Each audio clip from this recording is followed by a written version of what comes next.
Hi there, welcome to Excel 60. Quick Microsoft Excel tips and tricks in 60 seconds or less.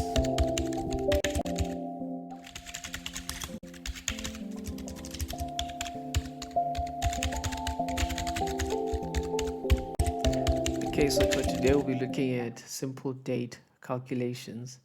And before I start my time, I just want to explain there may be situations when you're working on Excel where you need to work with dates, right?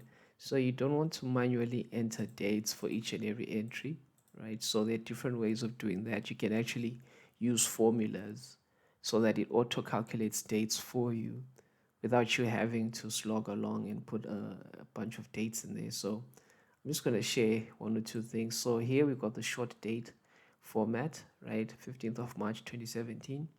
And we want to put that under the long date format as well. So I'm just going to say equals that cell there. It appears in the short date, but I'll just come to the top there and click long date. Right, it shows me the same date in the long format, in the long date format. And I'm just going to highlight all these cells there, and I want all of them to appear in the long date format, and also right there to appear in the long date format. And I'm just going to clear up everything that we have here. Okay, so when you're calculating dates, take for example, you want to add one day all the way down a spreadsheet. You can use the drag function. Excel will automatically add one day.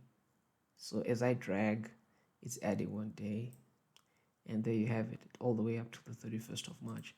And I can do the same for the long date format. It does that, right? So using drag functions, you can actually auto enter dates. And if you want to use a formula with your dates, take for example, you started on the 12th of March and you wanted to add 3 days to that. Just going to go equals that plus 3, and it takes me 3 days later. And I can use that as a formula. If for some reason I wanted to skip 3 days, I can drag that all the way down, and as you can see in my formula bar, it's adding 3 days. Okay, and I can have that in the long date format as well, and drag, and it all applies that same formula there. Okay, so that's how you work with drag functions and formula functions. Thanks for watching.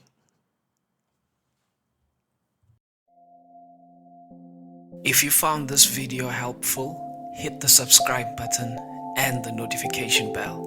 If you would like to learn more Excel tips and tricks, do visit our website, excelskills.com. That's skills with a Z. Do look out for our next video coming soon.